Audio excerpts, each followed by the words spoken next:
HSC exam এইমাত্র পাওয়া খবর, ঢাকা বোর্ডের এইচএসসি 2024 রুটিন বাতিল করা হলো। সময় কয়টা? 19 তারিখ সন্ধ্যা 6টা 38 মিনিটে এই নিউজটির প্রকাশ হলো।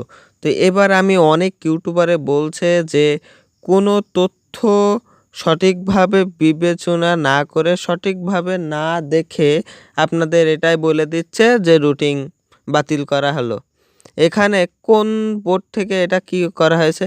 তো দেখেন, আপনারা যদি খেয়াল করে ছবিটার দিকে যদি খেয়াল করেন তাহলে দেখতে পাবেন মেজর সাদ্দাম নামে একজন একটা এসএসসি আন্দোলন 2024 এখানে একটা পোস্ট করছে।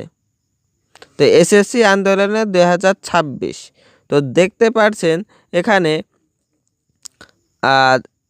এক একজন, ধরেন আমিও এমন একটা পোস্ট দিয়ে দিলাম, দিয়ে বললাম যে তোমাদের অটো পাস দেওয়া হয়ে গেল, তোমাদেরকে এই রুটিন বাতিল করা হয়ে গেল, তোমাদের সবাইকে একটা গ্রেড দিয়ে দেওয়া হবে।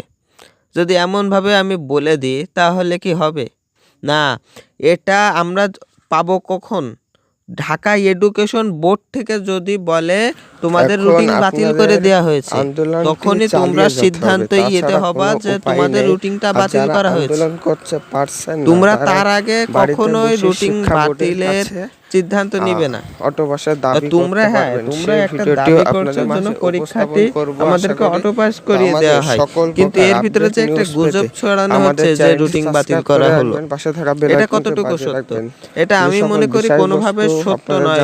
শুধু এসএসসি আন্দোলন 2024 এই একটা গ্রুপে পোস্ট দিয়ে দিল, তোমরা এটা মেনে নিচ্ছ না, এটা কোনোভাবে মানলে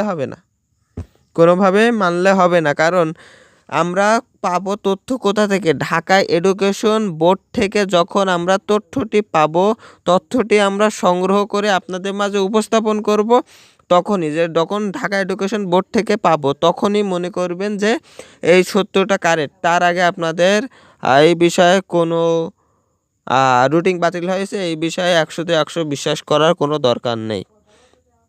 ঠিক আছে?